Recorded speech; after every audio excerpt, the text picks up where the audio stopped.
A mensagem de hoje fala de algo que vai impactar todas as pessoas da terra. Não porque eu quero, mas é porque o Senhor diz. No capítulo 10 e 11 de Daniel, nos é revelado aquilo que vamos enfrentar nos próximos anos. Eu convido você a estar atento. Se você tem papel e caneta ou uma forma de anotar, esteja tomando as tuas notas, para que depois possa realizar um estudo mais aprofundado e entender. Porque se o Senhor nos dá uma revelação, é porque Ele quer que, de alguma maneira, nós nos preparemos para aquilo que há de vir. Se a revelação nos é dada e não se faz nenhum preparo, então, para todos os efeitos, é como se ela jamais tivesse sido entregue. Correto? Espero que não seja assim com nenhum dos irmãos. No livro de Daniel, capítulo 10, versículo 1, é dito que no ano 3º de Ciro, rei da Pérsia, foi revelada uma palavra a Daniel, cujo nome se chama Beltesazar. E a palavra é verdadeira e trata de uma guerra prolongada. E ele entendeu essa palavra e teve entendimento da visão. Em seguida, o capítulo fala do encontro que ele teve com Jesus e com o próprio anjo Gabriel.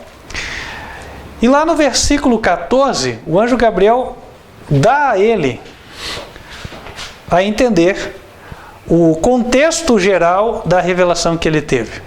Ele diz: agora vim para fazer-te entender o que há de acontecer ao teu povo nos derradeiros dias, porque a visão é ainda para muitos dias. As palavras do anjo põem fora de questão o fato de que toda a profecia do capítulo 11 de Daniel encontra um cumprimento na última geração que estará viva sobre a terra, pois fala sobre os derradeiros dias.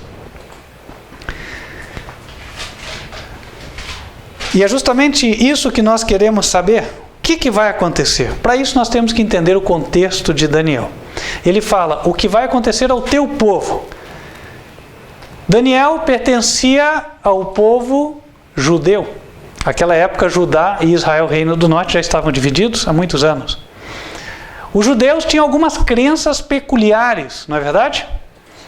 Dentre elas, duas distintivas, únicas deles. O sábado como dia de repouso e o único Deus.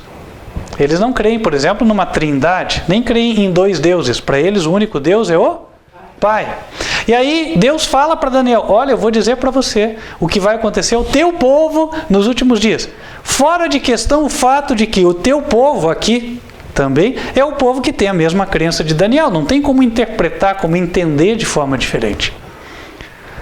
Portanto, aqui a Bíblia está dizendo o que há de acontecer com os sabatistas não trinitários pertencentes ao povo de Deus nos últimos dias da história da terra. Todos os demais sabatistas que não se enquadrem nesta característica, de alguma forma estão de fora e serão enquadrados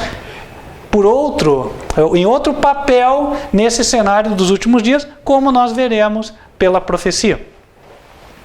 A palavra de Deus não é política. A palavra de Deus não fala aquilo que o homem quer ouvir. Ela fala aquilo que é.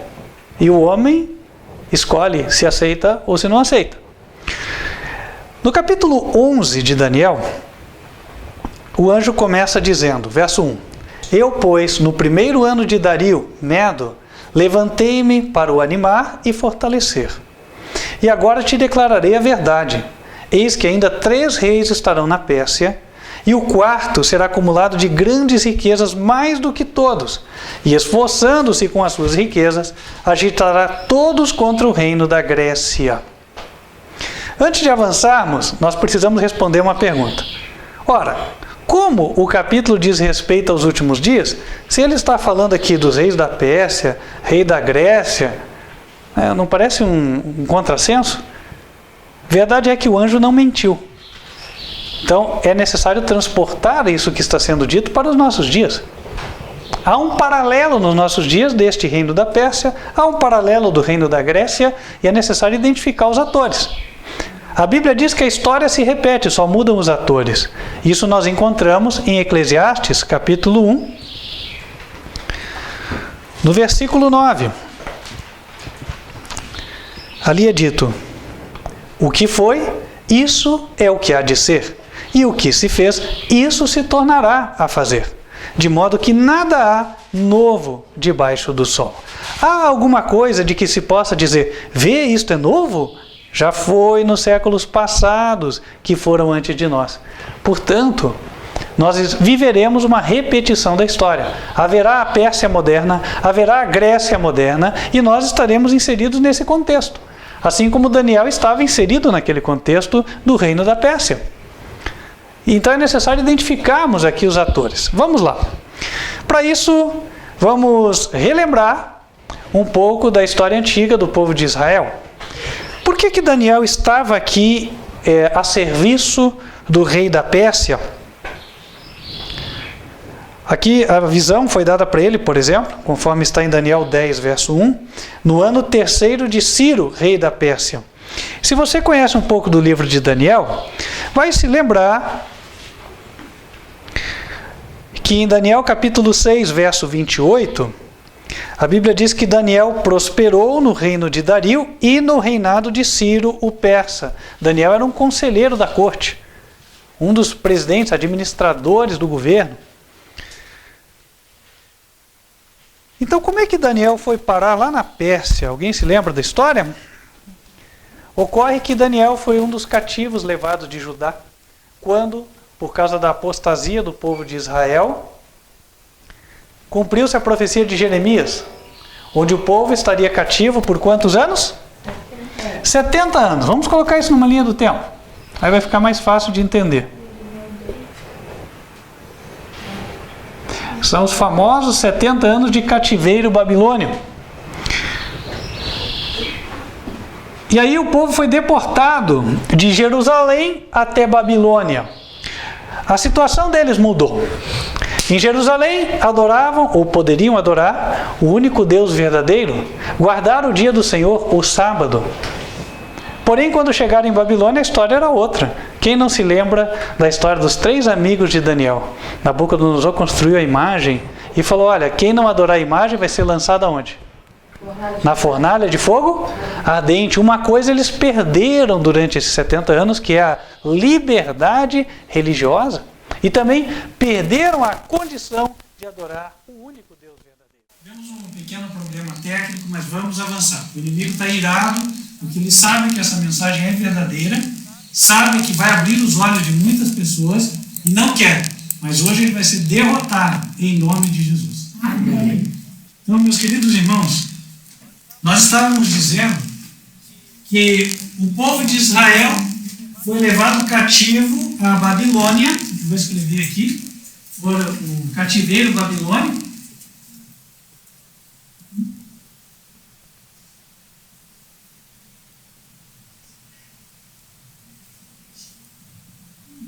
Que durou 70 anos.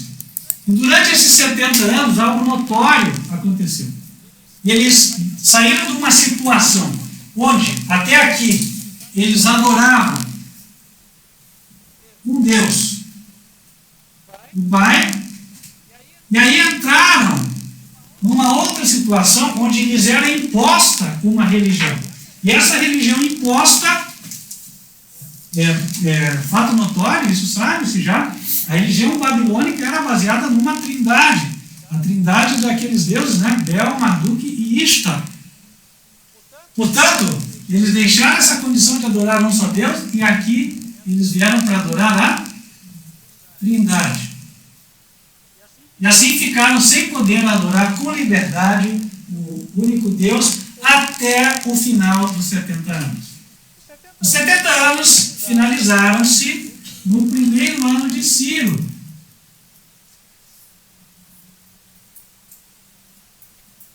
Nós podemos encontrar essa informação no livro de Esdras, ou também em 2 Crônicas.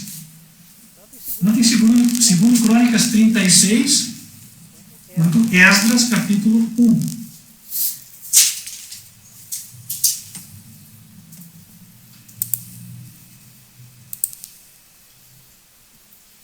Em 2 Crônicas 36, versículo 20 em diante, diz: E os que escaparam da espada levou para a Babilônia. E fizeram-se servo dele e de seus filhos, até o tempo do reino da Pérsia, para que se cumprisse a palavra do Senhor pela boca de Jeremias, até que a terra se agradasse dos seus sábados. Todos os dias da desolação repousou, até que os 70 anos se cumpriram. Porém, no primeiro ano de Ciro, rei da Pérsia, para que se cumprisse a palavra do Senhor pela boca de Jeremias, despertou o Senhor o espírito de Ciro, rei da Pérsia, o qual fez passar pregão por todo o seu reino, como também por escrito, dizendo: assim diz Ciro, rei da Pérsia, o Senhor, Deus dos céus, me deu todos os reinos da terra e me encarregou de lhe edificar uma casa em Jerusalém, que está em Judá. Quem dentre vós é de todo o seu povo, que suba, e o Senhor, seu Deus, seja com ele. Clara fica a evidência de que havia novamente liberdade de ir até Jerusalém e adorar o verdadeiro Deus. Portanto, ao fim dos 70 anos, eles voltam à condição inicial.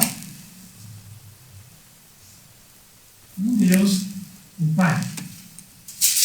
Mas nesse contexto houve uma mudança, quer dizer, a Babilônia era o império dominante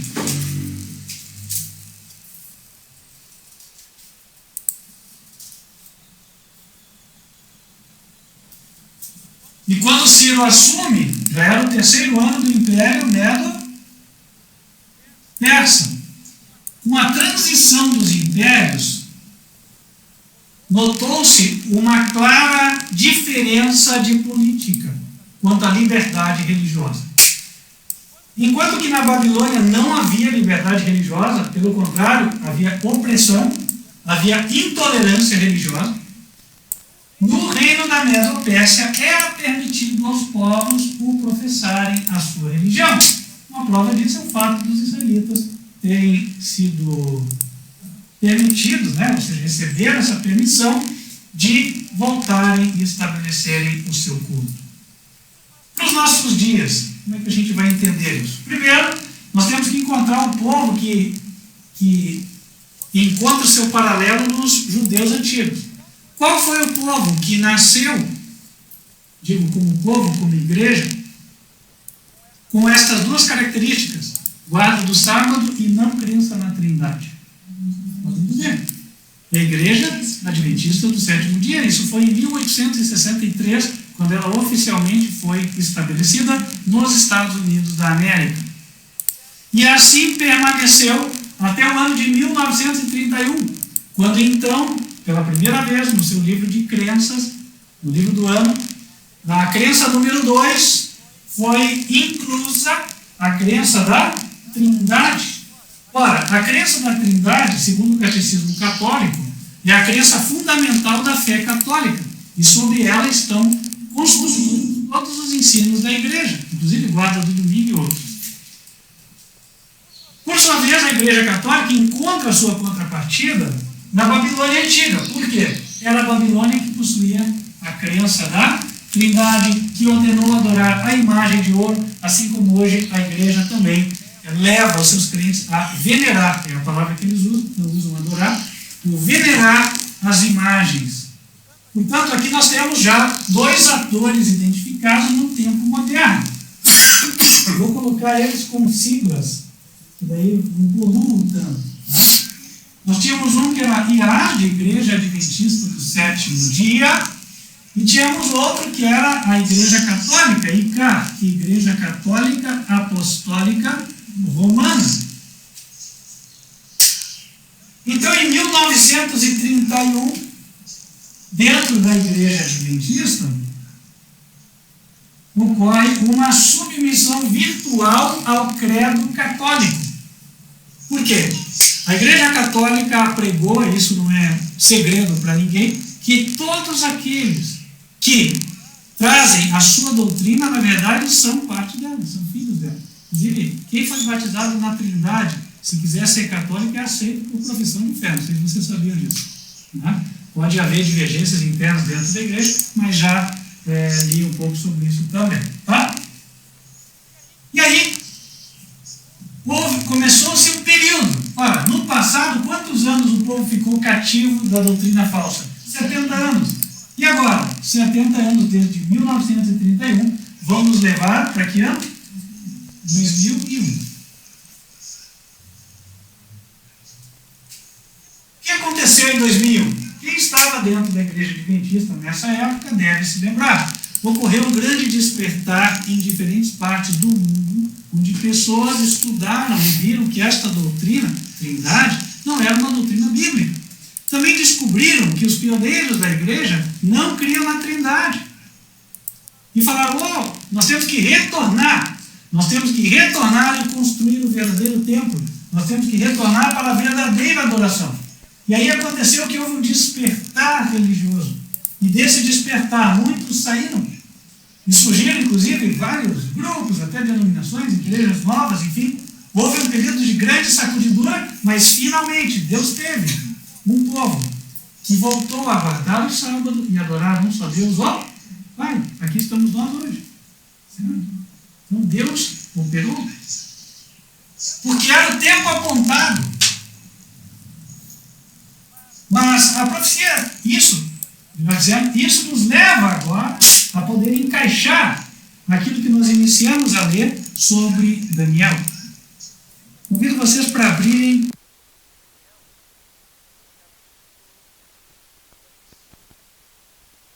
primeiro verso que nós lemos hoje.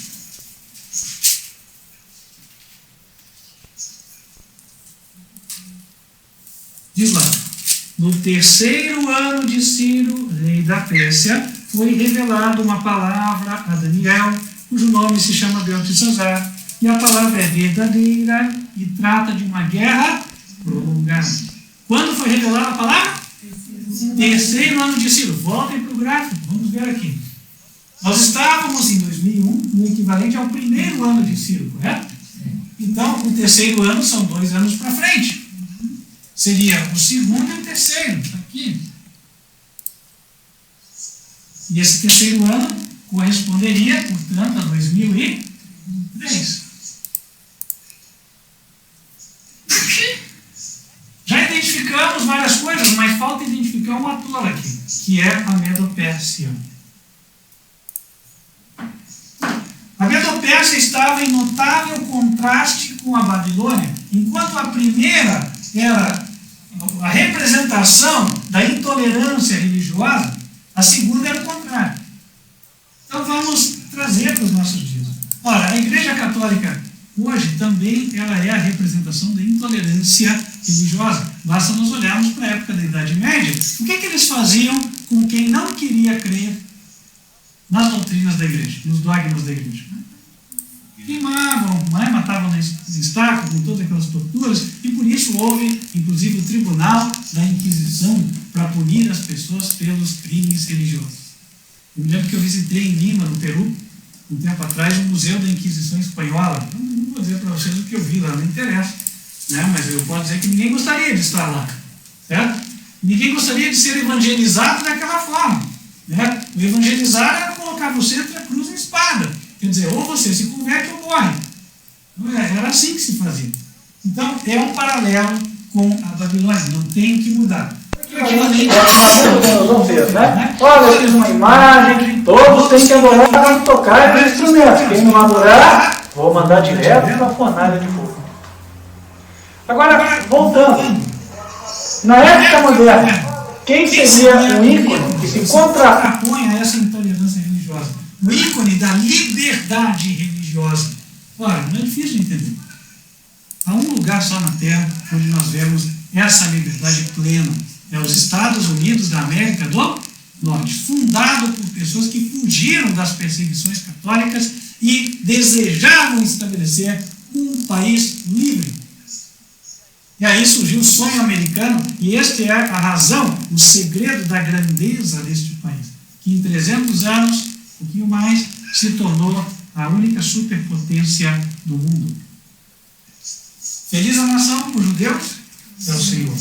Então aqui nós temos o paralelo da Medo-Pérsia com os Estados Unidos da América, que eu também vou colocar só com iniciais, EUA. Estados Unidos da América. Agora começa a encaixar a coisa. Tá?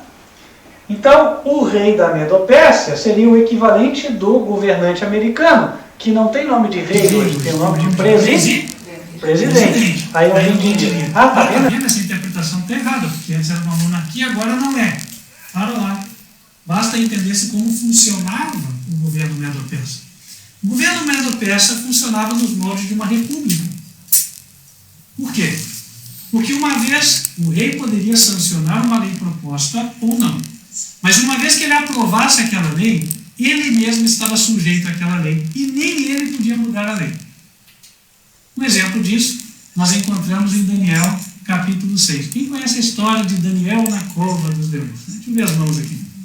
Todos conhecem. Então o que aconteceu?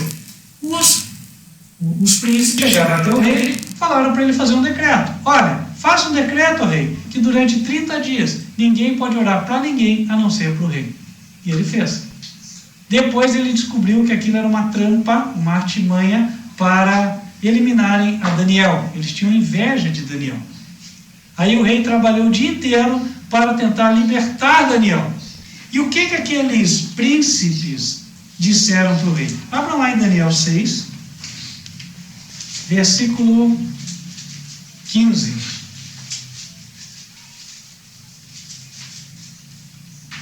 Então, aqueles homens foram juntos ao rei e disseram ao rei: sabe, ó rei, que é uma lei dos medos e dos persas, que nenhum edito ou ordenança que o rei determine se pode mudar. Então o rei ordenou que trouxessem a Daniel e o lançassem na cova dos leões. Ou seja, na Medopérsia, o mesmo rei estava sujeito à lei. É o que acontece numa república. O Brasil também funciona assim. Vocês veem que às vezes a Assembleia Legislativa encaminha um projeto de lei, um decreto para o rei, para o presidente sancionar. Ele pode sancionar ou vetar. Mas se ele sancionar, ele mesmo, como cidadão, está obrigado a cumprir tudo que está naquele papel. Certo? Então nós vemos aqui que, de fato, a Medopérsia antiga tem o seu paralelo nos Estados Unidos da América. Posto isso, identificados os atores, nós podemos avançar para Daniel 11 e entender a revelação. A partir de agora a tarefa é bem mais simples. E por que ela é tão mais simples assim? Porque em Daniel capítulo 11, nós não temos a revelação por meio de símbolos, como é o caso do Apocalipse, né? Você vê besta, vê dragão, vê chifre, vê isso, vê aquilo. Em Daniel 11 não, é uma conversa. O anjo chega para ele e fala: vou revelar o que vai acontecer nos últimos dias. E depois que você identificou os atores, basta seguir e acompanhar a novela, por assim dizer. Né? O capítulo é bastante extenso, são 45 versos. Obviamente nós não vamos estudar todos agora, mas nós vamos estudar alguns que nos permitirão ter uma visão do que vai acontecer num horizonte de poucos anos a partir de hoje, 2020. Ok? Até aqui todos estão entendendo? Está claro? Sem dúvidas? Amém. Daniel 11, versículo 1. O anjo diz assim: eu, pois, no primeiro ano de Dario Medo, levantei-me para o animar e fortalecer. Então ele fala que o Dario Medo foi o primeiro rei da Medopérsia, e o anjo está falando: olha, a Medopérsia tem sido especialmente favorecida por Deus. Esta é a mensagem entregue. Por isso que ele animou e fortaleceu o imperador. Nos dias de hoje? Da mesma forma, nos dias de hoje, os Estados Unidos têm sido uma nação especialmente favorecida por Deus. Qual é a nação mais rica do planeta?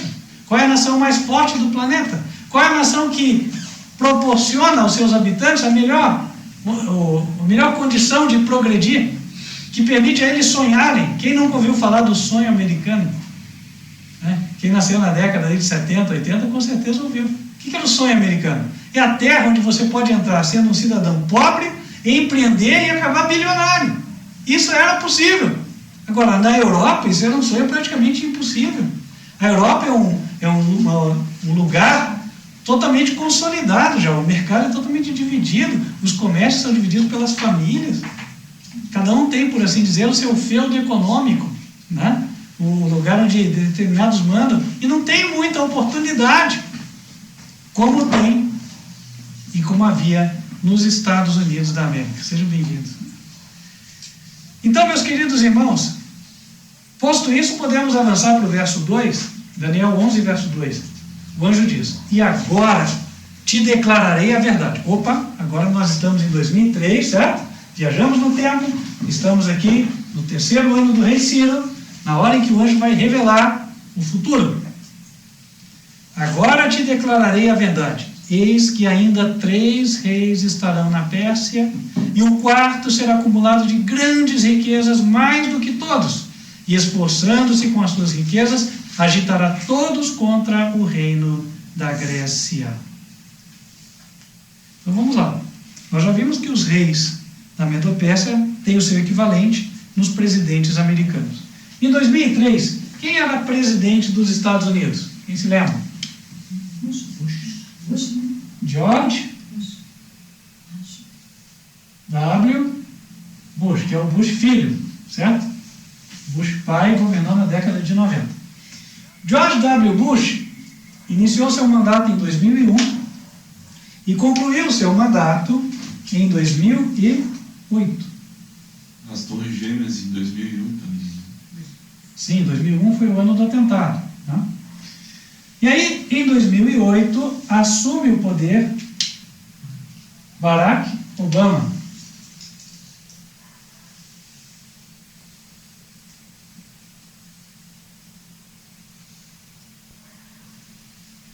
Aqui, e depois dele, em 2016, Donald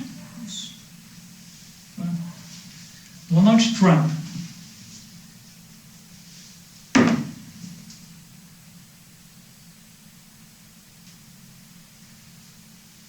Vamos lá. Então nós estamos avançando no tempo. Aqui 2016. Nós estamos em anos de eleições americanas, inclusive, né? Pelo pouco que eu vi, parece que o Donald Trump tem boa chance de vencer o pleito. Certo? A profecia diz o seguinte, a partir de 2003, 3 reis estarão na Pérsia, e o 4º vai guerrear contra a Grécia, vai agitar todos contra o reino da Grécia. Então vamos contar. Esse atual não conta, né? Porque ele fala 3 ainda virão. Então o primeiro da contagem seria Barack Obama. Donald Trump é o segundo. O terceiro não sabemos. Aqui. E o 4º é o que dará início à guerra.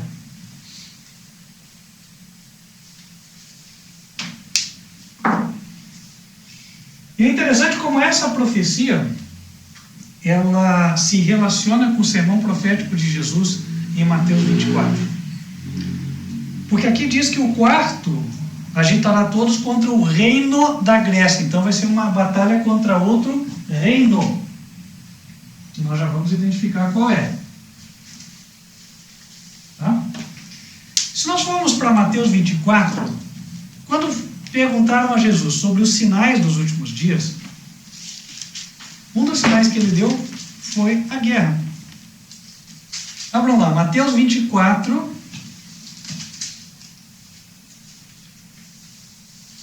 versículo 3. Mateus 24, versículo 3. E estando assentado no Monte das Oliveiras, chegaram-se a ele os seus discípulos em particular, dizendo: dize-nos, quando serão essas coisas e que sinal haverá da tua vinda e do fim do mundo? E Jesus, respondendo, disse-lhes: acautelai-vos que ninguém vos engane. Aí ele continua, versículo 6. E ouvireis de guerras e de rumores de guerras. Olhai, não vos assusteis, porque é mistério que tudo isto aconteça, mas ainda não é o fim. Aí ele diz: porquanto se levantará nação contra nação e, o que diz aqui? Reino contra reino. E haverá fomes, pestes e terremotos em vários lugares. Mas todas essas coisas são o princípio das dores. Então vos hão de entregar para seres atormentados e matar-vos-ão. E sereis odiados de todas as gentes por causa do meu nome. Então ele dá uma sequência aqui. Ele fala: olha, primeiro vocês vão ver guerra reino contra reino. Depois de começar a guerra de reino contra reino, vai haver perseguição contra vocês. Então eu posso encaixar isso no gráfico. Primeiro vem a guerra, nós já estamos vendo aqui quando ela começa. E depois, no contexto da guerra, vem o quê? A perseguição.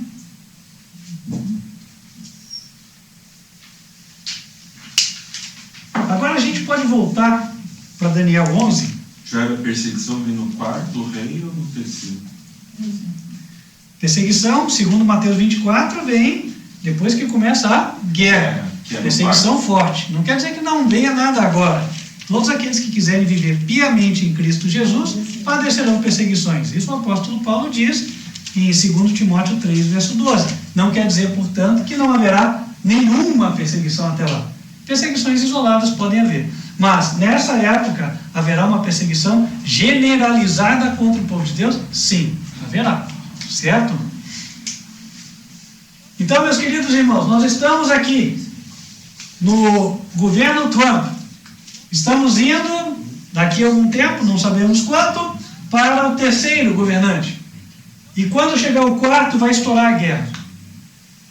Essa guerra será contra o reino da Grécia. Qual é o paralelo da Grécia nos nossos dias?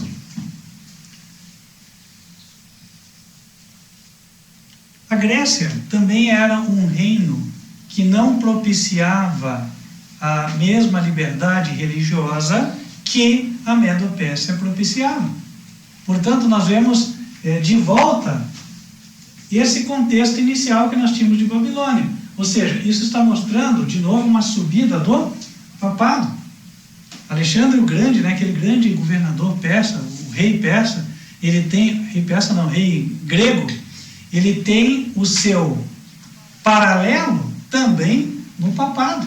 E várias outras profecias falam que o papado vai voltar a ter poder. Ele perdeu o poder em 1798, sofreu uma chaga mortal, quando o Papa Pio VI foi aprisionado pelas forças de Napoleão Bonaparte e morreu no exílio. Depois dali, ele não ditou mais, abertamente pelo menos, a política das nações. Só que hoje, já se vê que a história é outra. E eu vou comentar sobre isso daqui a pouco. A gente já vai chegar lá.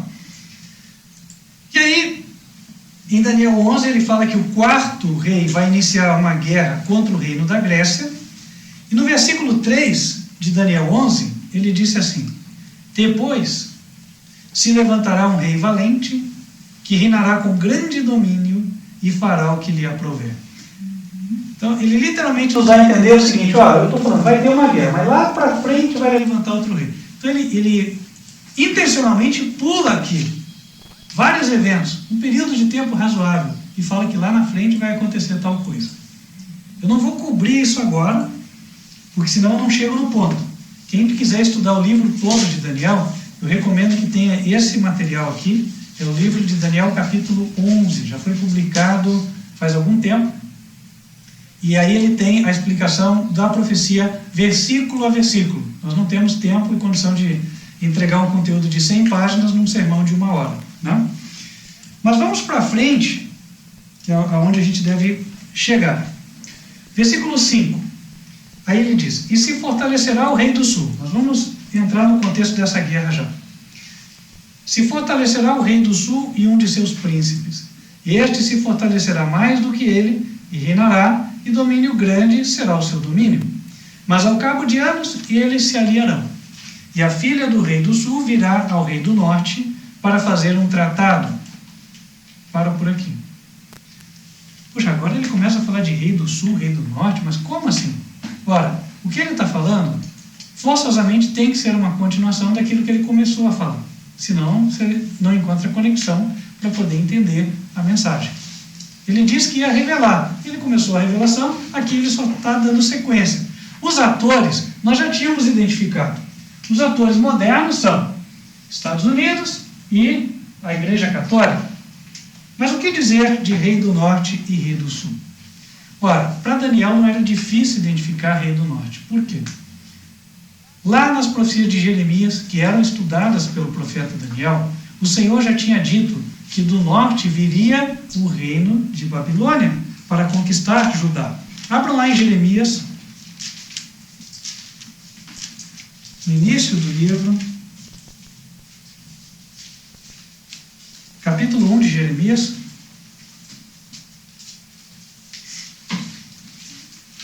versículos 14 e 15. Aqui, Deus vai falar sobre a invasão de Judá, a destruição de Jerusalém pelos exércitos da Babilônia. Na verdade, todo o contexto do livro de Jeremias é sobre isso. Tá? Se você tiver curiosidade de ler o livro de Jeremias, praticamente todo o livro fala sobre a aproximação dos babilônios, depois a guerra, depois a invasão dos babilônios e a conquista de Jerusalém. Tá? Versículo 14. Disse-me o Senhor: do norte se descobrirá o mal sobre todos os habitantes da terra, porque eis que eu convoco todas as famílias dos reinos do norte, diz o Senhor, e virão, e cada um porá o seu trono à entrada das portas de Jerusalém, e contra todos os seus muros em redor, e contra todas as cidades de Judá. Amém. Então, como dissemos, rei do norte, identificado, Papa. Rei do sul, portanto, presidente dos Estados Unidos. É o líder de cada polo, né? Ok. Falando desde Jeremias, estamos sem som? Então, só recapitulando. Lá no livro de Jeremias, capítulo 1, versos 14 e 15, a Bíblia diz que do norte se derramaria o mal sobre os habitantes da terra e sobre Jerusalém. Daniel era um estudioso das profecias de Jeremias, conhecia, ele menciona isso no capítulo 9 do livro que leva o seu nome, e, portanto, ele sabia que rei do norte fazia referência à Babilônia. Hoje em dia, a Babilônia tem a sua contrapartida na Igreja Católica, ou Vaticano, que é um país estabelecido de regime monárquico, no qual o Papa é o rei. E o rei do sul é o polo oposto ao do norte. Se o norte ele se caracteriza pela intolerância religiosa, o sul, ao contrário, tem que se caracterizar pela liberdade concedida aos seus cidadãos. Não há como negar, não há como se confundir também. O Reino do Sul tem que ser os Estados Unidos da América. E assim sendo, o rei do sul, identificado na profecia, o presidente dos Estados Unidos da América. Identificados os atores, nós podemos ir até onde nos interessa.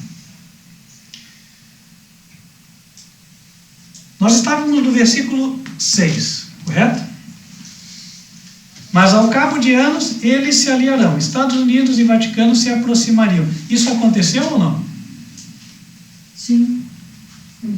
Vou contar um pouco de história pós-moderna, porque muitos podem ser que não conheçam. Já houve época em que o Papa era proibido de pisar o solo americano, sabiam disso? Sim. Ele era proibido de pisar o solo americano. Tanto que na primeira vez que João Paulo II se encontrou, na época de, não me lembro se foi Ronald Reagan ou foi no...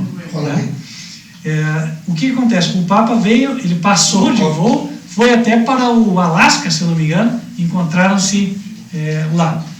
E depois as relações foram se estreitando paulatinamente, até que na década de 90 formou-se o que é apelidado de Santa Aliança, a qual de santa não tem nada do ponto de vista bíblico, né? Na verdade foi uma aliança política que originou ou gerou a famosa perestroika. O que é a perestroika?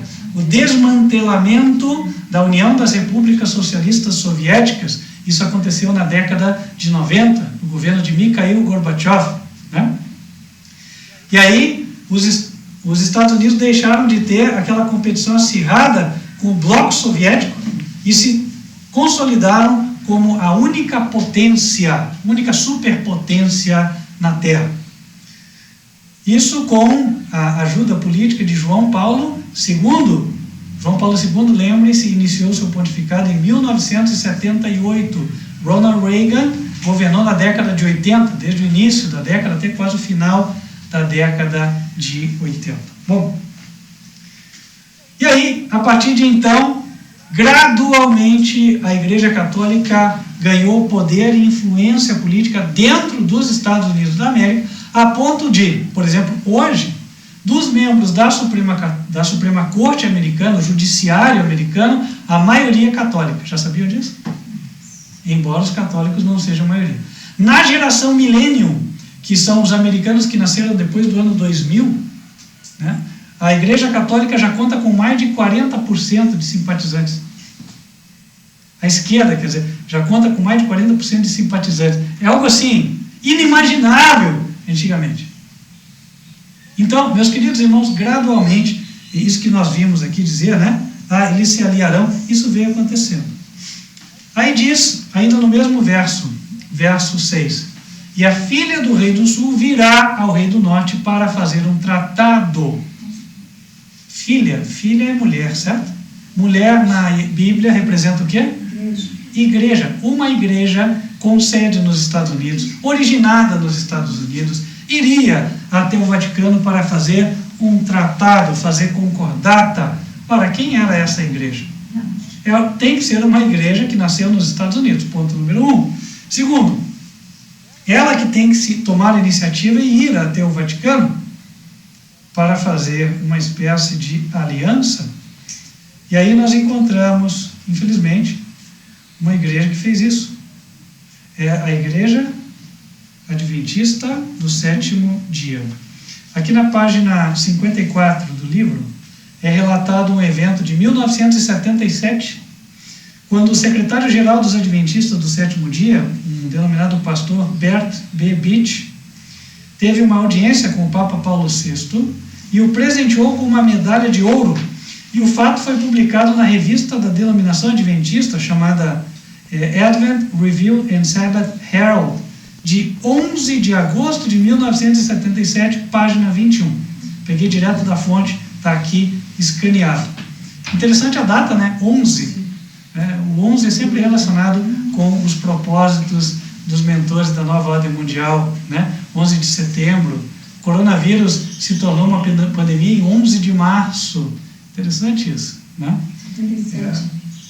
11 de agosto de 77. Aí diz assim, a notícia dada na revista, né? Em conexão com uma reunião recente de consulta dos secretários do Famílias Confessionais Mundiais, realizada em Roma, Bert Beach, secretário da Divisão Norte, Europa, Oeste e África, um dos 15 participantes e o único adventista no grupo, presenteou o Papa VI com um livro e uma medalha, em 18 de maio. A medalha era um símbolo coberto de ouro. E aí aqui tem a foto de outro encontro do pastor Bert Beach, dessa vez com o Papa João Paulo II, apertando a mão dele aqui. Né? E aí diz assim, Papa João Paulo II saúda seu amigo, representante da Igreja Adventista do Sétimo Dia, Bert Beach. Isso em 8 de novembro de 2001, também publicado na revista Adventist, ou Adventist, como queiram, and Sabbath Herald Review, é a revista da denominação. Data de 8 de novembro, página 10. Então, como a profecia dizia, ia acontecer que uma igreja mais à frente iria vir até o Rei do Norte para fazer um tratado. Os eventos que li para vocês mostram que a Igreja Adventista é uma séria candidata a protagonizar esse papel. Esse papel deveria ser cumprido, claro, depois de 2003. E é algo que, a ser assim, nós veremos em breve. Do versículo 7, vai falar sobre o renovo das raízes do Rei do Sul. Do renovo das suas raízes, um se levantará em seu lugar e virá com o exército e entrará nas fortalezas do norte e operará contra elas e prevalecerá. Aqui a Bíblia já declara um período de guerra, onde o rei do sul levará vantagem, levará a melhor. Entrará nas fortalezas do rei do norte, operará contra elas e prevalecerá. Continua, verso 8. E também os seus deuses, com a multidão das suas imagens, e os seus utensílios preciosos de prata e ouro, levará cativos para o Egito, e por anos ele persistirá contra o rei do norte, e entrará no reino do rei do sul, e tornará para a sua terra. Note que aqui diz que, com respeito ao rei do norte, né, que tinha os deuses, as imagens. Ora, qual é a igreja que leva a adoração das imagens, que ensina isso? Igreja Católica. Daí a gente vê a correção no entendimento. Ou seja, como é que está certo? Os Estados Unidos entrarão em guerra contra o Vaticano. Talvez você se pergunte, mas como? Se o Vaticano não tem exército? Ora, a guerra se dá não contra a guarda suíça que fica lá defendendo o Papa. A guerra se dá contra os países aliados do Vaticano. E quais são eles? Para vocês que entendem de profecia, eu posso falar de forma aberta. Se eu estivesse falando para qualquer público aí, teria que explicar muito melhor. O livro faz isso, porque o livro é para qualquer pessoa. Mas aqui eu posso dar uma dica simples. Qual cor?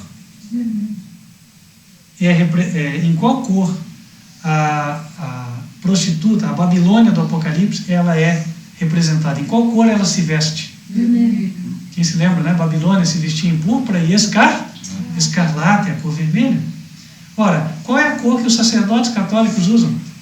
O barrete dos cardeais, a estola do sacerdote, né? Cor vermelha. E qual é a cor dos países comunistas? Qual é a cor dos partidos de trabalhadores, partidos comunistas? Vermelha também. Qual é a cor dos movimentos populares, populistas, né? Por exemplo, MST, CUT. Qual é a cor das bandeiras? Vermelha. Então, facilmente você consegue associar. E as cores das bandeiras, elas são pensadas justamente para entregar uma informação. É a informação de quem nós somos, quais são os nossos valores. Por que nós estamos reunidos debaixo desta bandeira? A bandeira, ela entrega tudo isso. É por isso que não só a bandeira, como também, muitas vezes, o escudo que está ali na flâmula, ele é pensado. Os símbolos que estão ali entregam os valores daqueles que defendem aquilo ali. Certo? Olha, irmãos, aí o livro fala com detalhe, eu não posso daí falar demais, não tenho tempo para isso, mas o livro mostra aqui como o catecismo católico, ele elogia, inclusive, os sindicatos como instrumentos, olha aqui, instrumento de solidariedade entre os trabalhadores e um fator construtivo da ordem social. Eles são isso? Nossa. Um fator construtivo da ordem social. Sindicato faz ordem ou desordem? Desordem total. Bom, irmãos, eu acho que a história recente nos mostra alguma coisa, não é verdade? Não preciso falar demais. Está aqui na página 58. Propriedade privada e função social. A doutrina social da Igreja sustenta que o direito à propriedade privada está subordinado ao princípio da destinação universal dos bens. Isso aqui, irmãos, é a própria filosofia do comunismo. Quem é anterior? Marx ou a Igreja Católica? Quem veio antes? Igreja Católica. A Igreja Católica. Portanto, quem é discípulo de quem? Será que é os padres que são comunistas ou são os comunistas que aprenderam da Igreja Católica? Os comunistas que aprenderam da Igreja Católica. Muitos podem não saber, mas o Marx era um pupilo dos jesuítas. Marx não inventou nada. O Marx simplesmente sistematizou o modus operandi das ordens de frades católicos. Estude isso. Uma ordem de frades católicos, o que ela é? A pessoa abandona a sua família, renuncia a tudo que ela possui, faz um voto de pobreza, tudo que ela tem passa a ser da ordem. Tudo que ela ganhar com o seu trabalho passará a ser da ordem. Oficialmente ela não possui nada que é dela mesma. Tudo é de todos. Só que esse tudo de todos acaba sendo controlado pelos chefes, certo? O que a gente vê no comunismo? Não é a mesma coisa? Exatamente a mesma coisa, irmãos. Então, qual é o exército do Papa hoje? O exército do Papa é o exército dos países vermelhos, o exército dos países comunistas. Agora a gente começa a encaixar. Então nós podemos identificar como integrantes do exército do Papa, no contexto da profecia, China. Quem é aliado da China hoje? Rússia. Certo? França. Quais são os outros países de orientação socialista? Angela Merkel, da Alemanha. A Alemanha de Angela Merkel. A França, que se diz, né, social-democrata. Sempre que você vê num partido PS, Partido Socialista, pode saber que o viés dele é comunista. Não é só PC, né? Partido Comunista do Brasil, etc. Não, PS também. PSOL aqui no Brasil existe, né? Todos eles orientação de esquerda, né? Então o que acontece? Esses estão se constituindo no exército do Papa.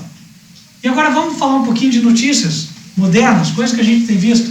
De 2018 para cá, nós estamos já vivendo uma guerra econômica entre Estados Unidos e China. com o apoio, do lado da China, da Rússia. Nós temos um clima de tensão aqui na Venezuela, o nosso vizinho. A Venezuela é protegida de China e Rússia. E os Estados Unidos recentemente apreenderam 5 petroleiros enviados pelo Irã, que também não goza de boa reputação, não é verdade? Os regimes totalitários estão unidos. E aqui no Brasil, por que o governo de Jair Bolsonaro sofre tanta oposição? Porque é um governo que apregoa a soberania e luta contra a esquerda. Mas a esquerda está aliada com os interesses de quem? Da Igreja Católica. Por que foi que, depois que o Luiz Inácio Lula da Silva mandou uma carta para o Papa, não passa muito, o STF libertou-o? Irmãos, a gente vê, se vocês estão vendo um pouco de notícias, está mais evidente, impossível. Nós estamos vivendo um clima de guerra civil dentro do nosso país. Uma guerra já declarada pelo judiciário, pelos cabeças do judiciário.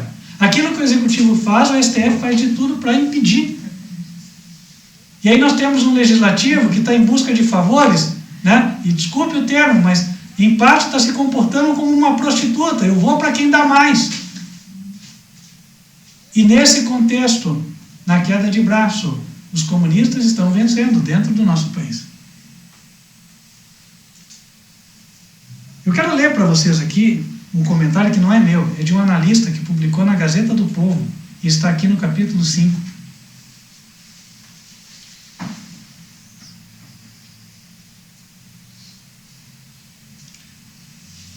Impressionante, irmãos, como o clima está montado. Eu aconselharia a quem pudesse ter esse livro e ler, porque o texto é muito grande. Está aqui. Só quero ver onde ele começa.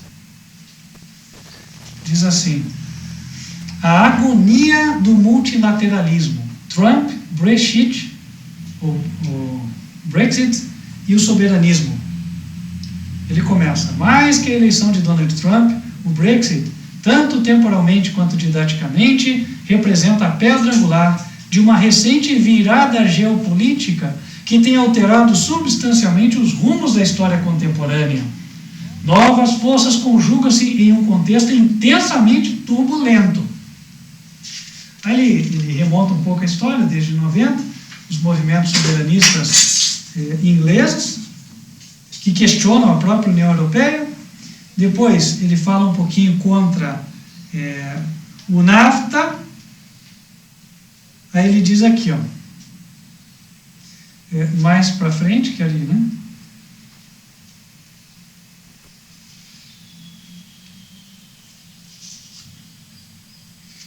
Vamos aonde pode ficar mais claro. Aqui, mais para frente, está aqui. Diz: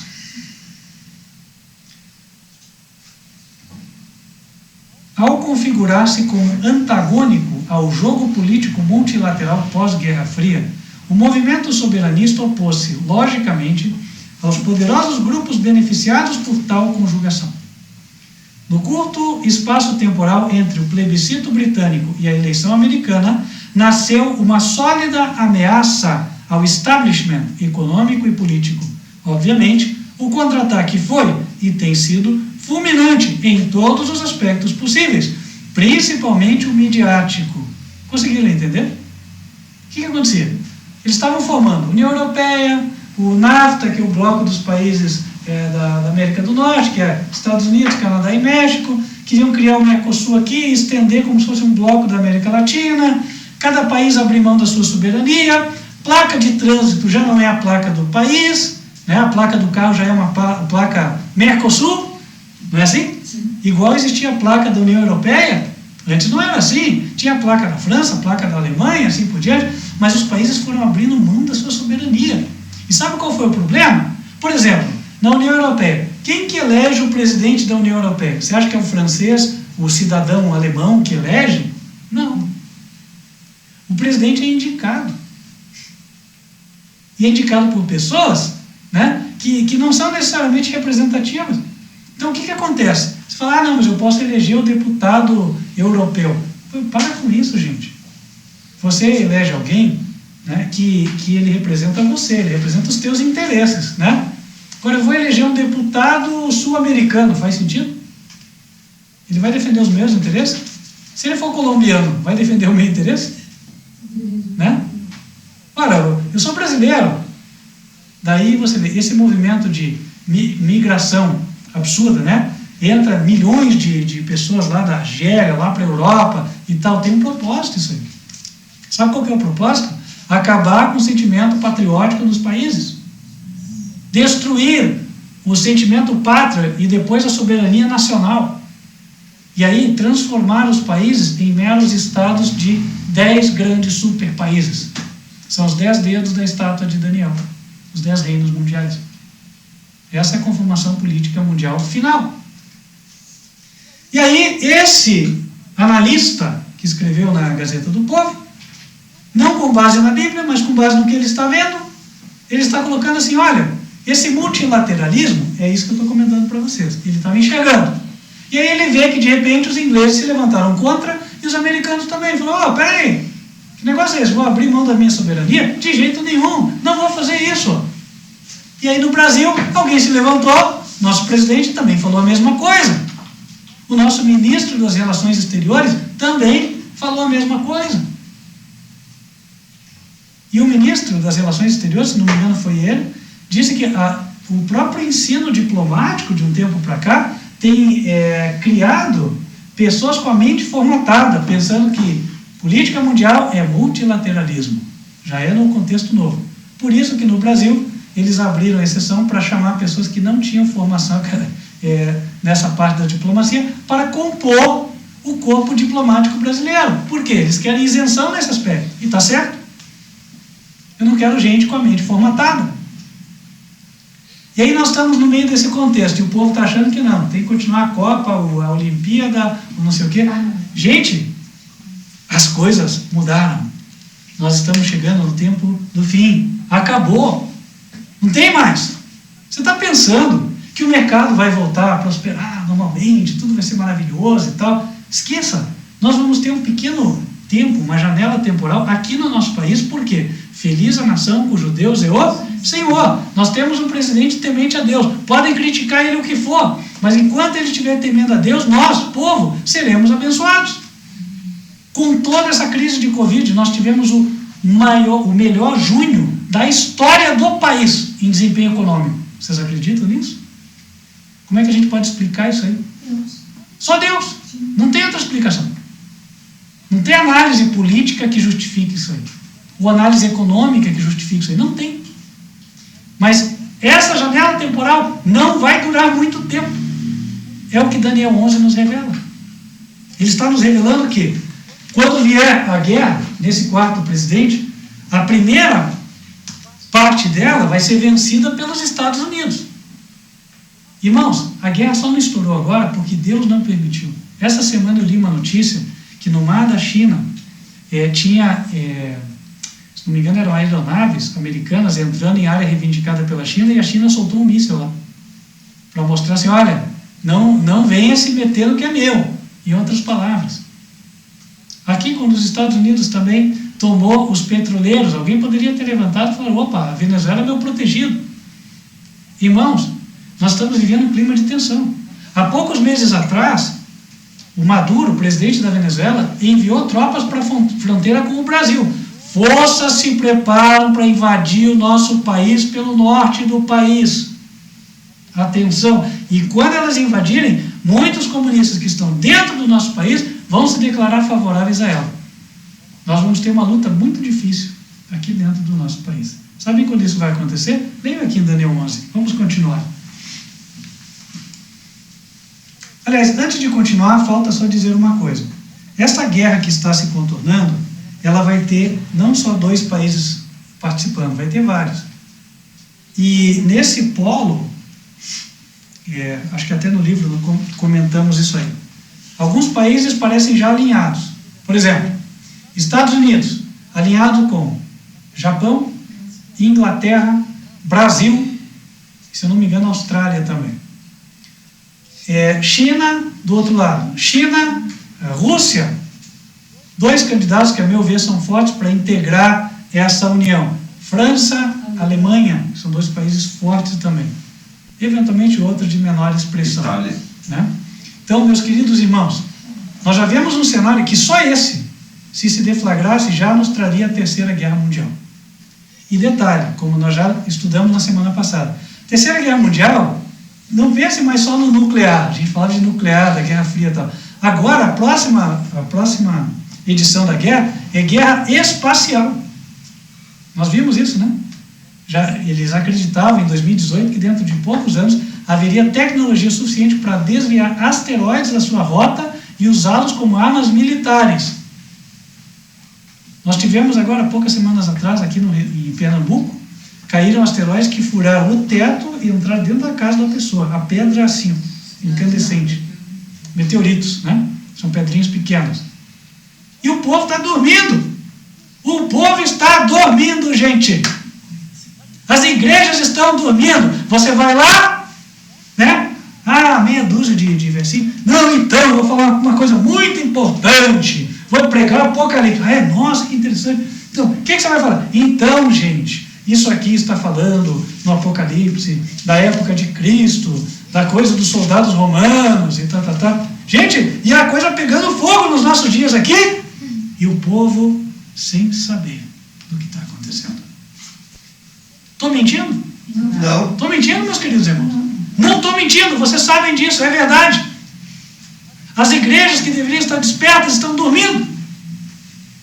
Que dirá então daqueles que não vão em nenhuma igreja? Aí eu nem preciso falar nada. Esses estão dormindo também. Os únicos que podem ter os olhos abertos são os que estão escutando mensagens como esta. Vocês estão aqui. Deus trouxe vocês aqui por um propósito especial. Meus queridos irmãos, o primeiro capítulo da guerra, ele termina com vitória americana, e graças a Deus por isso. Mas não para aí, haverá a revanche. Em Daniel capítulo 11, vamos voltar, agora vamos passar mais rapidamente. No versículo 9, depois da primeira fase desta guerra prolongada, então, os Estados Unidos entrará no reino do rei do sul e tornará para a sua terra. Mas seus filhos, entendam, filhos do rei do norte, aliados do Vaticano, intervirão e reunirão grande número de exércitos, e um virá apressadamente e inundará e passará. E voltando, levará a guerra até a sua fortaleza, até os Estados Unidos da América. Então, o rei do sul se exasperará e sairá e pelejará contra ele, contra o rei do norte. Ele, rei do norte, porá em campo grande multidão, e a multidão será entregue nas suas mãos, nas mãos do rei do sul. Ou seja, os Estados Unidos vencem o segundo capítulo. Versículo 12. E aumentando a sua multidão, o seu coração se exaltará, mas ainda que derribará muitos milhares, não prevalecerá. Porque o rei do norte tornará e porá em campo uma multidão maior do que a primeira. E ao cabo de tempos, isto é, de anos, virá à pressa, com grande exército e com muita fazenda. E naqueles tempos, muitos se levantarão contra o rei do sul, contra os Estados Unidos. Os Estados Unidos terão uma guerra em várias frentes. E os filhos dos prevaricadores do teu povo se levantarão para confirmar a visão, mas eles cairão. 15. E o rei do norte virá e levantará baluartes e tomará a cidade forte, e os braços do sul não poderão subsistir, nem o seu povo escolhido, pois não haverá força que possa subsistir. O que, pois, há de vir contra ele, fará segundo a sua vontade, e ninguém poderá permanecer diante dele. E estará na terra gloriosa, e por sua mão se fará destruição. Aqui eu quero fazer uma pausa. Aqui mostra o avanço das forças confederadas do Vaticano contra os Estados Unidos da América nesta segunda revanche. E desta vez eles vencerão os Estados Unidos da América. Já no ano de 1862, uma senhora teve uma visão. A senhora Ellen White, no livro Testemunhos para a Igreja, volume 1, página 259, e ela falou o seguinte sobre os Estados Unidos: esta nação ainda será humilhada até o pó. A Inglaterra está estudando se é melhor tirar proveito da presente condição do país, guerreando contra ele. Examina a questão e sonda outras nações. Teme que, se ela iniciar uma guerra no exterior, enfraqueceria e outras nações poderiam tirar proveito da situação. Outros países estão fazendo preparativos silenciosos, todavia diligentes, para a luta armada e esperando que a Inglaterra combata os Estados Unidos, para então terem a oportunidade de vingar-se da exploração e injustiças de que foram vítimas no passado. Aí continua e diz: se a Inglaterra pensar que isso valerá a pena, não vacilará um momento para aumentar a chance de exercer o poder e humilhar nosso país. Quando a Inglaterra declarar guerra, todas as nações terão interesses próprios a atender. Haverá guerra e confusão totais. Isso que foi dito ainda não aconteceu. A Inglaterra ainda não declarou guerra aos Estados Unidos da América. Mas é algo que no contexto de Daniel capítulo 11 nós vemos. Hoje, enquanto a Inglaterra está aliada aos Estados Unidos, ela acaba sendo uma espécie de fiel da balança. Os inimigos dos Estados Unidos sabem que tem pouca chance de vencê-lo. Mas se ela mudar de lado, o jogo vira. Meus queridos irmãos, aí no versículo 16 é dito que as forças do Vaticano avançariam, ninguém poderia permanecer diante delas e elas chegariam na Terra Gloriosa. O que é a Terra Gloriosa? O que é Terra Gloriosa? Terra Gloriosa, meus queridos irmãos, é onde está o glorioso Deus. Deus é que faz uma terra se tornar terra gloriosa. Vamos para algumas evidências bíblicas. Primeiro, Êxodo, capítulo 29.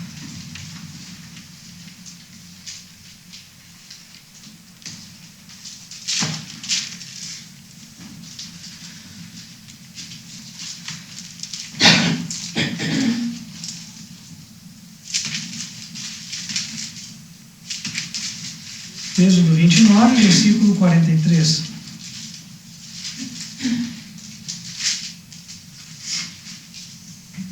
Ali diz assim: e ali virei aos filhos de Israel, para que por minha glória sejam santificados. Opa, a glória de Deus, ela marca alguma coisa. Outra tradução possível é: pela minha glória a tenda será santificada. Quando Deus está num lugar, a glória dele torna aquele lugar sagrado, aquele lugar glorioso. Nós temos um outro aqui, está no livro, vou puxar aqui o texto.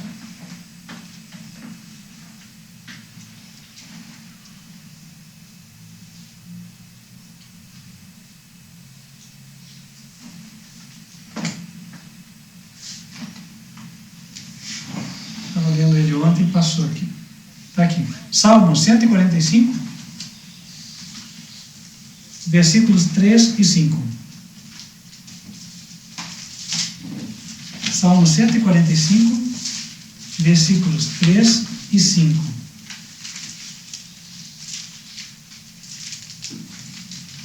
Grande é o Senhor e muito digno de louvor, e a sua grandeza inescrutável. Verso 5. Falarei da magnificência gloriosa da tua majestade e das tuas obras maravilhosas. Onde Deus está, a glória dele está. E onde a glória dele está, o lugar é glorioso.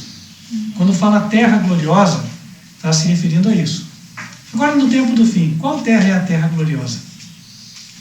Jesus disse certa vez: onde 2 ou 3 estiverem reunidos em meu nome, ali eu estarei.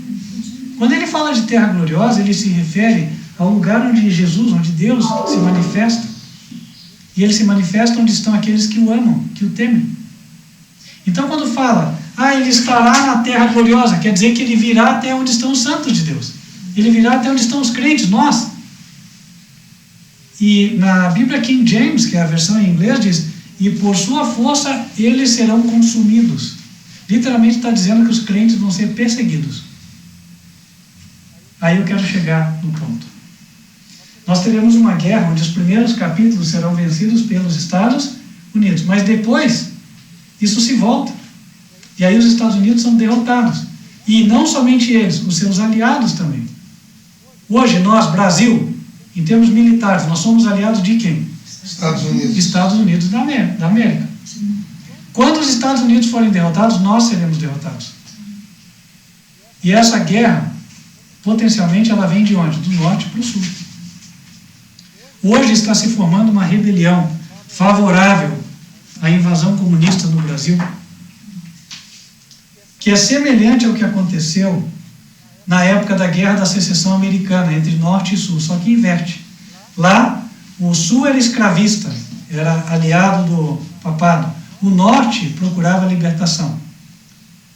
Aqui é o contrário. O sul é mais favorável ao governo atual, enquanto que o norte tem vários estados dominados pelos comunistas.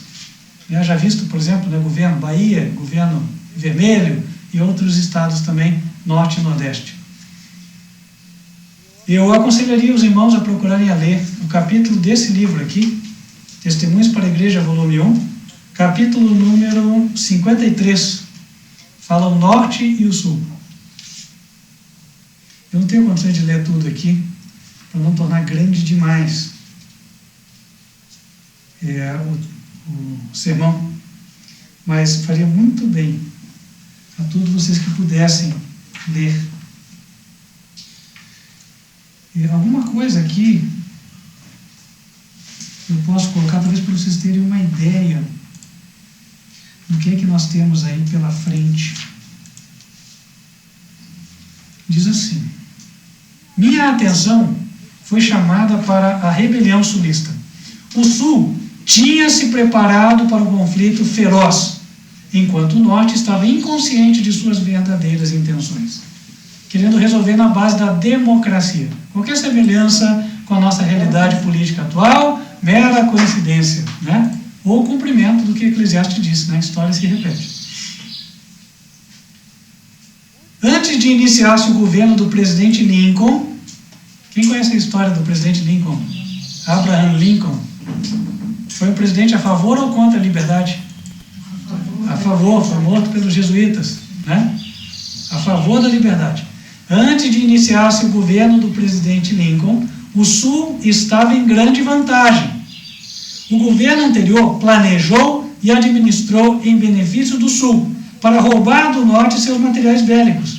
Eles tinham dois objetivos em vista. Número 1, estavam pretendendo fazer uma rebelião e precisavam preparar-se para isso. 2, quando se rebelassem, o Norte estaria completamente despreparado. Assim ganhariam tempo e, por suas violentas ameaças e conduta implacável, pensavam que podiam intimidar o Norte, que seria forçado a render-se e deixá-los a fazer tudo a seu modo. O Norte não conseguiu perceber o ódio amargo e terrível do Sul e estava desprevenido contra sua furtiva conspiração. O Norte havia se gabado de seu poder e ridicularizou a ideia de o Sul deixar a União. Acho que aqui é suficiente. Nós vivemos um cenário igual. Só o oposto nos polos. Em vez de ser norte e sul, é sul e norte. E a mesma coisa vem acontecendo. Ou vocês acham que os vermelhos aqui estão para brincadeira? Esse ano, irmãos, nós tivemos os tais de Antifas, foi isso? Nunca tinha ouvido falar. Grupo terrorista vermelho, né? Oficioso, não vou dizer oficial, né? Oficioso. Quer dizer, com suporte de várias pessoas que gostam até de reputação. Saiu quebrando tudo. Foi condenado nas cortes? Viu algum membro do Antifas condenado? Em compensação, aqueles que saíram de verde e amarelo, saiu gente algemada, não saiu? Alguma coisa errada não está certa. Há alguns que dizem assim.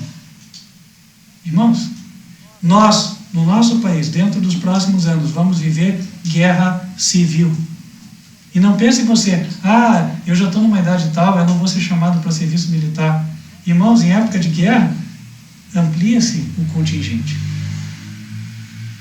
Em época de guerra, as crianças são enviadas para outros lugares como refugiados. Aqueles que estão na cidade ficam. para apoiar os esforços de guerra, para combater. Em época de guerra, os nossos filhos são os primeiros a serem recrutados, se estiverem em idade de serviço militar. Na época da Segunda Guerra, vinha conversando, até pessoas de mais idade foram recrutadas. Recrutamento, às vezes, chega a pessoas de 45 anos, às vezes mais. Né? Minha esposa dizia ali, informação, talvez até 60 anos. Nós estamos diante de um conflito tremendo. Irmãos, eu estou preocupado até conosco aqui, no sentido de que muitos estão fazendo seus planos como se as coisas aqui fossem continuar normalmente, não fosse haver prosperidade, então esqueça, não vai haver. Quantos anos nós fomos advertidos? Sai da grande cidade, tenha um pequeno pedaço de terra, aprenda a cultivar o seu próprio alimento. Na guerra, a primeira coisa que escasseia são os alimentos. As vias de acesso são cortadas. Leia um pouquinho sobre a Segunda Guerra Mundial para você entender. A gente não faz ideia do que é isso. Nós nunca vivemos uma guerra, nossos pais, nossos avós também não. O povo está completamente dormente. Nosso direito de ir e vir será imediatamente cortado. Uma coisa que aconteceu na Inglaterra, que não foi invadida na Segunda Guerra Mundial, sabe o que aconteceu? Do dia para a noite foi dado um decreto em que a escola estava fechada e que os pais tinham que levar no domingo todos os seus filhos, e os seus filhos iam ser colocados nos trens, iam ser levados para uma cidade lá no interior para serem cuidados pelas pessoas que quisessem pegá-los. Aí foram colocadas plaquinhas nas crianças, né? Nominho tal, tal. Eles foram levados, cada um ficava lá numa salinha, e aí chegavam as pessoas daquela vila, daquela cidade, e falavam, eu quero esse, esse e esse. E levavam. Era assim. Num país que não foi invadido. Pensa no que aconteceu nos que foram invadidos. Na França, teve gente que levou seus móveis para dentro de caverna, para morar na caverna. Meus queridos irmãos, é hora de despertar. O que devemos fazer então? Confesse, se até hoje você adiou, você sabia dessas coisas e não fez. Então, primeiramente, se humilhe diante de Deus. Vamos pedir perdão, né, com lágrimas, com jejum. Quem sabe Deus, né, deixará uma nova palavra e vai nos guiar. Segundo, comece a obedecer desde já. A hora de vender as propriedades na cidade é agora. Ou vocês pensam que quando começar a guerra, alguém vai querer comprar o teu apartamento, o teu terreno, né, a tua propriedade que está lá não sei aonde. Você acha que alguém vai querer comprar? Meus queridos irmãos, a hora é agora, o momento é já. Agora, eu sou só a voz. Não estou aqui para pressionar seu ninguém. Cada um tem que tomar a sua escolha e cada um vai ser responsável única e exclusivamente pela sua própria escolha. O aviso foi dado. E nós, como cristãos, o que devemos fazer? Sabendo disso, devemos empenhar todos os nossos esforços para concluir a evangelização no Brasil. Mas já tem pastor, está fazendo, o ministério já tem isso aqui. Não, a questão não é essa. A questão é o que eu, como indivíduo, estou fazendo para apoiar isso aí. Temos que ter um plano? Claro que temos que ter um plano. Agora, não adianta eu ficar pensando, não, é porque eu dou comida para os pobres na quarta-feira à noite, tá? Já estou fazendo a obra de Deus. Para com isso, irmãos. Foi isso que ele mandou você pregar? Abra lá em Apocalipse 14, verso 6. O que ele diz? Vi um anjo voar pelo meio do céu, tendo o evangelho eterno para o proclamar a toda nação, tribo, língua e povo. Se tem uma mensagem que Deus quer que chegue para o mundo inteiro, é essa aí. E o que ele diz em seguida? Temer a Deus e dar-lhe glória, pois é chegada a hora do seu juízo. É isso que tem que falar. Não é chegar na época da Copa, que nem já ouvi, o pessoal ficava pulando sinaleira. Jesus te ama. Para com isso. Volta para a Bíblia. Volta a estudar. Chega de festa. Cristianismo não é festa, não é oba-oba. Cristianismo é relacionamento com Deus íntimo que nos leva a uma mudança total de vida. A obediência a Ele, a carregar a cruz. Mesmo que ela implique na zombaria dos outros. Irmãos, eu tenho uma multidão de inimigos, eu sei disso. Ninguém precisa me dizer. Já estou ciente. Mas nem por isso eu vou parar. E Jesus disse, nós seremos odiados de todas as gentes por causa do nome de Cristo. por levar a verdade, quando a verdade for impopular. É impopular dizer que o sábado é o dia do Senhor. É impopular dizer que a Trindade não existe. É impopular dizer que Deus não está na igreja que está pregando a Trindade. Mas é o que Deus mandou dizer. Porque na mesma mensagem do primeiro anjo, ele disse: adorai aquele que fez o céu, a terra, o mar e a fonte das águas. Esta é a mensagem que tem que ir para o mundo inteiro. Aí, eu vou ficar com o politicamente correto? O politicamente correto, nesse sentido, é diabólico. É o matar o crente na raiz. Impedir que ele abra sua boca, que ele testifique a favor de Cristo. Cristo não fez assim. Com o risco da própria vida, ele falou o que tinha que ser falado. Ele pregou, ele admoestou, ele visitou, ele entregou a palavra e deixou as consequências com Deus. E nós, meus queridos irmãos, precisa reacender em nós a chama da verdadeira piedade, aquela que um dia queimou o coração dos apóstolos de Cristo. Porque o cristianismo verdadeiro ficou sepultado durante séculos. E ele se transformou num formalismo exclusivista. Aonde, se eu mantenho as formas da religião, me sinto bem com Deus. Esse sentir é um sentir de superficialidade que não garante a entrada no céu. É necessário algo mais profundo. É necessário que realmente o coração esteja enraizado na verdade e em Deus. Ah, meus queridos irmãos, esse sermão não pode acabar da seguinte maneira: oramos, acabou, piadinha, como foi o dia, a semana, o trabalho, como se eu nada tivesse escutado. Ai, que maravilha, olha que dia de sol lindo, o que eu vou fazer amanhã? Não. Nós devemos ponderar sobre como está a nossa vida, o que nós temos feito por Deus agora. Porque a reta final está chegando. Deus está alistando as pessoas para o seu exército. E quem está dizendo: Senhor, eis-me aqui, envia-me a mim? Amém. É isso que o Senhor está esperando ouvir.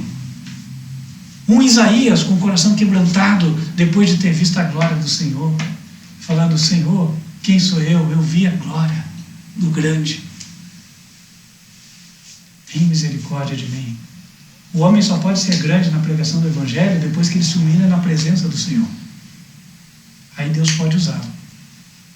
Homem, mulher, criança, idoso, me refiro a todos. E então, meus queridos irmãos, Deus vai nos mover, impulsionados pelo Espírito de Deus, vamos fazer muita coisa. Ah, mas eu acho que eu não posso fazer nada. Não há limite para a pessoa que se consagra a Deus sem reservas. Não há limites. Deus pode fazer qualquer coisa. Outro dia, estava conversando com um casal e um deles dizia: nossa, nós nos vimos lá em tal país, um país lá da Ásia, pregando. Eu sabia que eles falam português, né? Aí, ingenuamente, falei: ô fulano, é o seguinte, se Deus já mostrou que vocês vão estar pregando lá, que tal fazer um curso de idioma? Se prepara, né? Vamos nos preparando? Ou o que mais? Deus me despertou. Essa semana também, falei com a minha esposa, a gente foi lá 11 da noite, estávamos gravando vídeo, né? Ah, vamos fazer um vídeo, vamos passar aqui a mensagem que Deus mandou e, impulsionar ela.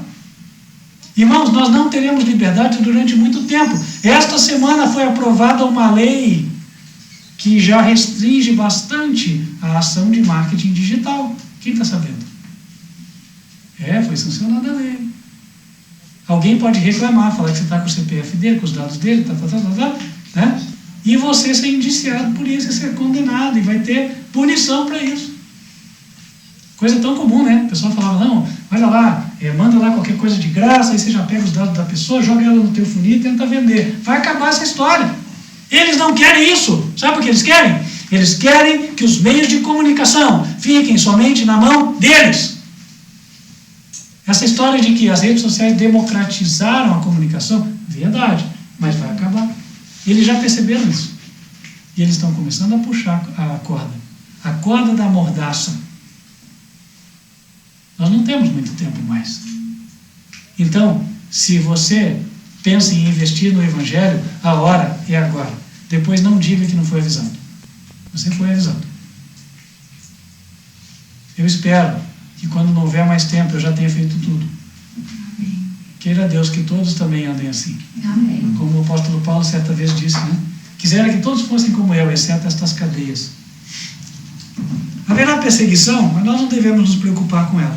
Porque em Romanos capítulo 8 o Senhor diz: em todas estas coisas somos mais do que vencedores por meio de Jesus. Amém.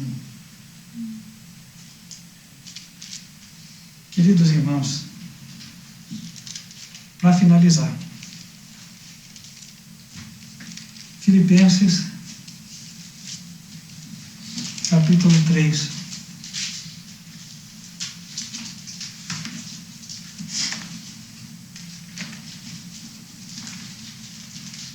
Versículos 12 em diante. Faço de Paulo as minhas palavras, lidas agora para vocês. Não que já a tenha alcançado ou que seja perfeito, mas prossigo para alcançar aquilo para o qual também fui alcançado por Cristo Jesus. Irmãos, quanto a mim, não julgo que o haja alcançado, mas uma coisa faço, e é que, esquecendo-me das coisas que atrás ficam, e avançando para as que estão diante de mim, prossigo para o alvo, pelo prêmio da soberana vocação de Deus em Cristo Jesus. Pelo que todos quantos já somos perfeitos, sintamos isto mesmo, e se sentis alguma coisa de outra maneira, também Deus vô-lo revelará. Mas naquilo a que já chegamos, andemos segundo a mesma regra e sintamos o mesmo.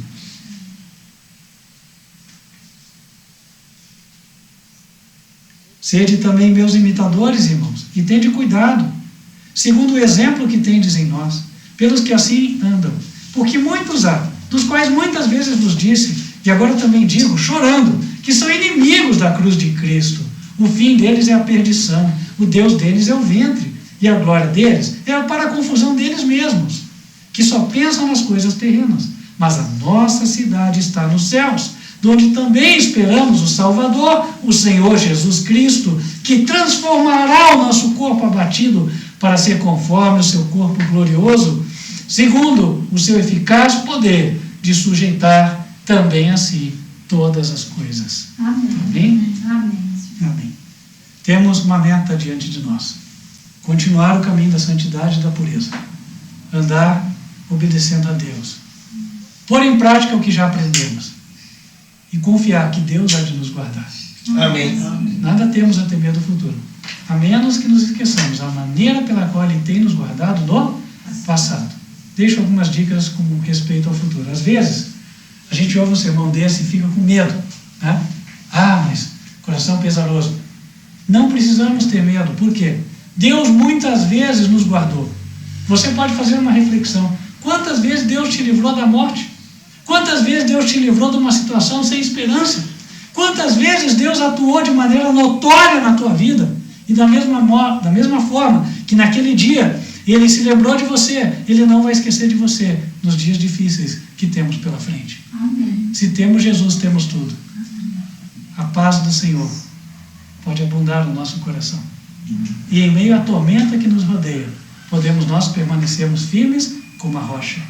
E que assim seja, em nome de Jesus. Amém? Amém. Amém. Vamos nos colocar de joelhos e falar com Deus.